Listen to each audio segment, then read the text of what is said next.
बिहार की राजनीति के लिए आने वाले 72 घंटे बहुत ही ज़्यादा कहा जाए तो महत्वपूर्ण है, क्योंकि इस घटना के बीच में कई ऐसी घटनाएं छोटी छोटी हो गई जिसको लेकर के कहा यह जा रहा है कि बिहार में सरकार पलटेगी।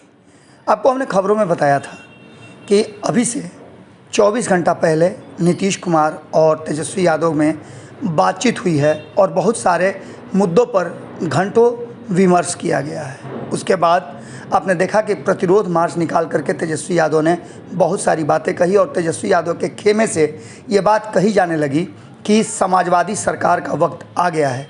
खुद तेजस्वी यादव ने कहा कि थोड़ा थोड़ा धक्का देते हुए सरकार को हम लोग गिरा देंगे। इसके बाद इस पर कोई प्रतिक्रिया नहीं देते हुए जदयू ने भी प्रेस कॉन्फ्रेंस किया और उस प्रेस कॉन्फ्रेंस में आरसीपी सिंह के क्रियाकलापों को और उनके इस्तीफे की चर्चा की गई। वो किस तरह की शैली से अपनी राजनीति करते थे वो बताया गया और किस तरह के षड्यंत्र रचे गए उसमें भी कहीं ना कहीं उनका नाम जोड़ा गया।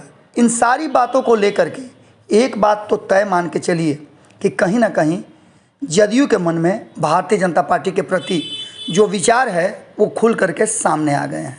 अब ऐसी स्थिति में नीतीश कुमार की चुप्पी सबसे बड़ा सवाल खड़ा करती है, क्योंकि नीतीश कुमार जब जब चुप हुए हैं तब तब बिहार में बड़ा सुनामी आया है। एक बार फिर से उस सुनामी की चर्चा और सुगबुगाहट धीरे धीरे पैर फैला रही है।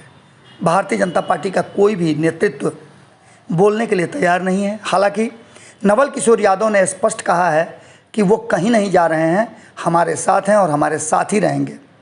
केंद्रीय मंत्रिमंडल में शामिल होने की बात से इनकार करना और बैक होना जदयू का, उस पर भी नवल किशोर यादव ने कहा कि अभी ऐसी कोई बात नहीं है, न ही केंद्रीय मंत्रिमंडल के विस्तार के लिए किसी को चिट्ठी लिखी गई। इन सारी बातों के बीच में तेजस्वी यादव से मुलाकात के बाद सोनिया गांधी से घंटों बातचीत नीतीश कुमार ने किया है।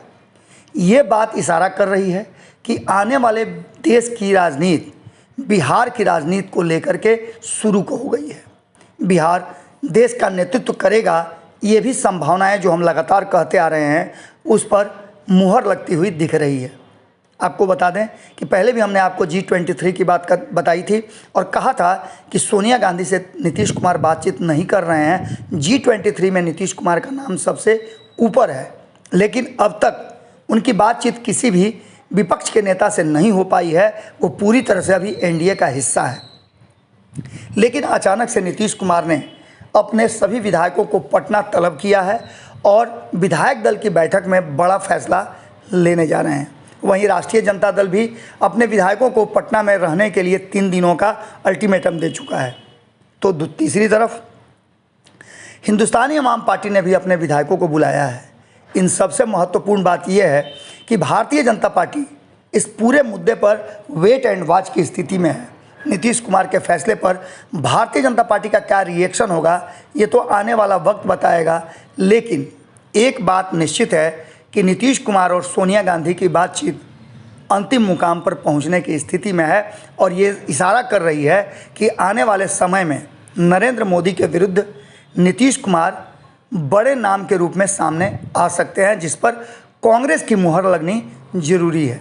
बाकी के सभी तैयार नज़र आ रहे हैं, लेकिन कांग्रेस अभी तक इस पर मुहर नहीं लगा सकी थी, क्योंकि कांग्रेस अपने खेमे से प्रधानमंत्री का उम्मीदवार राहुल गांधी को मानती थी। बदली हुई परिस्थिति में भारतीय जनता पार्टी के विरुद्ध यदि नीतीश कुमार खड़ा होते हैं और इसी संदर्भ में बातचीत हुई है तो बिहार में भी सत्ता परिवर्तन से आप इनकार नहीं कर सकते हैं। इसीलिए हम बार बार बता रहे हैं कि आने वाले 72 घंटे जो हैं वो बिहार की राजनीति के लिए बहुत ही महत्वपूर्ण हैं और कुछ भी हो सकता है। हमारे रिपोर्टर्स लगातार सभी दलों के अगल बगल इर्द गिर्द उनके नेताओं से टोह लेने की कोशिश कर रहे हैं कि आखिर होना क्या है। सभी सिर्फ और सिर्फ संकेत में ही बात कर रहे हैं, कोई भी कुछ बोलने के लिए तैयार नहीं है। वहीं ललन सिंह अपने टीम के साथ जिस तरह से मीडिया के साथ बातचीत की है वो भी बता रहा था कि वो पूरी तरह से मन बना चुके हैं कि एक बार फिर से एनडीए को छोड़ करके महागठबंधन में वापसी की जा सकती है। जुड़े रहिए भारत लाइव के साथ, खबरों का सिलसिला लगातार जारी है। अगर ये वीडियो पसंद आई और वह बिहार के राजनीति और बिहारियत से सरोकार रखेनी तो सब्सक्राइब बटन दबा के चैनल के सब्सक्राइब कर ली। ओजे एगो घंटी बा, ओकरा बटन दबा देला से कुल सटीक और मारक खबर रुआ मुफ्त में मिल जाई। अगर रुआ पत्रकारिता के हमनी के नया प्रयोग में सहयोग कर चाहतानी तो ज्वाइन बटन दबा दी। पेटीएम नंबर नोट कर ली 9386816700। धन्यवाद।